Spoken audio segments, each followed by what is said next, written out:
வணக்கம். நான் சுதர்ஷன் மகேஷ். காங்கிரஸ் கட்சியினுடைய மாநில தலைவர் ஒரு வழியாக மாற்றப்பட்டிருக்கிறார். புதிய மாநில தலைவராக காங்கிரஸ் கட்சியினுடைய சட்டமன்ற தலைவராக இருந்த செல்வ பெருந்தகை நியமிக்கப்பட்டிருக்கிறார்.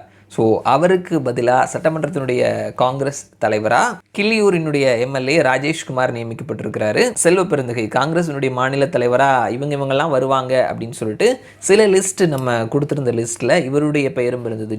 ஜோதிமணி செல்வ பெருந்தகை, சசிகாந்த் செந்தில், இப்படி கார்த்தி சிதம்பரம், இப்படி பல பெயர்கள் இருந்தது. ஸோ அதில் செல்வ பெருந்தகையினுடைய பெயர் தேர்ந்தெடுக்கப்பட்டிருக்குது. ஸோ இவர் இதற்கு முன்னாடி ஆரம்பத்திலிருந்தே காங்கிரஸ் கட்சியில் மட்டும் இருந்தவர் கிடையாது. புதிய பாரதம், புதிய தமிழகம், விடுதலை சிறுத்தைகள், பகுஜன் சமாஜ், இந்த மாதிரி பல கட்சிகள் இருந்திருக்கிறாரு. பகுஜன் சமாஜ் கட்சியினுடைய மாநில தலைவராக கூட இருந்திருக்கிறாரு. அதே மாதிரி விடுதலை சிறுத்தைகள் கட்சியிலிருந்து கூட ஒரு முறை எம்எல்ஏவாக தேர்ந்தெடுக்கப்பட்டிருக்கிறாரு. காங்கிரஸ் கட்சியினுடைய ஸ்ரீபெரும்புதூர் தொகுதியினுடைய எம்எல்ஏவாகவும் இருக்கிறாரு. ஸோ இவரை தேர்ந்தெடுத்ததில் காங்கிரஸ் கட்சி லாபம் அடையக்கூடிய விஷயங்கள் என்னென்ன அப்படின்னு பார்த்தோம்னா, இவர் ஒரு பட்டியல் சமூகத்தை சேர்ந்தவர். இது ஒரு பெரிய ப்ளஸ். ஸோ அந்த சமூக மக்களினுடைய ஆதரவையும் அந்த சமூகத்திலேருந்து ஒரு தலைவரை உருவாக்கி இருக்கிறோம் அப்படின்றதுனால ஒரு ஒடுக்கப்பட்ட சமூகத்திற்கு வாய்ப்பு கொடுத்தோம் அப்படின்ற ஒரு பெயரையும் மற்ற சமூகங்களினுடைய வாக்கையும் பெறுவதற்கான ஒரு வாய்ப்பாக இது ஒரு விஷயம் இருக்கும்.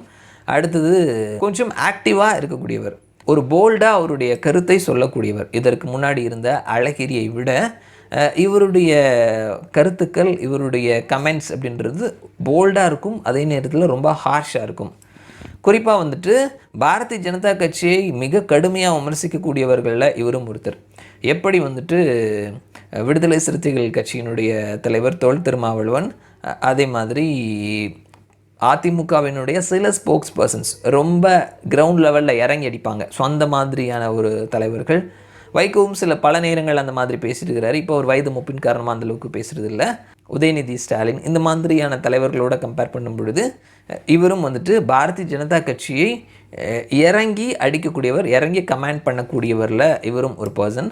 ஸோ அந்த மாதிரியான விஷயங்கள் எல்லாத்துலேயுமே இதற்கு முன்னாடி இருந்த தலைவரோட கம்பேர் பண்ணும் பொழுது இவர் கொஞ்சம் சிறப்பாக செயல்படுவார். அந்த வகையில் காங்கிரஸ் கட்சிக்கு இது ஒரு ப்ளஸ் அப்படின்றத சொல்லலாம். அண்ட் அடுத்தது வாரிசு அரசியல், அந்த தலைவர்கள் அந்த லிஸ்ட்டில் இருந்தும் இவர் கொஞ்சம் மாறி நிற்கிறாரு.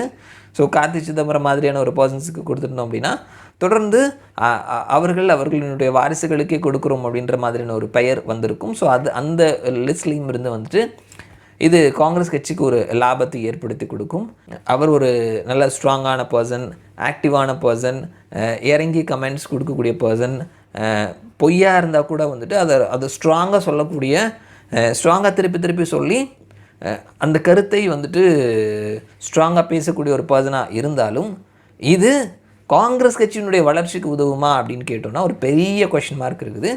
ஸோ இவர் கமெண்ட் பாஸ் பண்ணுறாரு, கருத்துக்களை வேகமாக வைக்கிறாரு, பாஜகவுக்கு எதிரான ஒரு கருத்தை வைக்கிறாரு. ஆனால் அந்த கருத்து, அந்த ஒரு ஸ்டாண்ட் அப்படின்றது திமுகவுக்கு ஆதரவான ஒரு ஸ்டாண்டாக தான் இருக்குமே தவிர காங்கிரஸ் கட்சியை வளர்க்கக்கூடிய லெவலுக்கு போய் சேராது. ஸோ எப்படி விடுதலை சிறுத்தைகளோ, கம்யூனிஸ்டுகளோ, மதிமுகவோ இவர்கள் பாஜகவை மிக கடுமையாக விமர்சனம் பண்ணாலும் பாஜகவுக்கு எதிரான ஒரு இடத்துல நாங்கள் இருக்கிறோம் அப்படின்றத அவங்க என்றைக்குமே ப்ரூவ் பண்ணது கிடையாது, ப்ரூவ் பண்ணவும் முடியாது.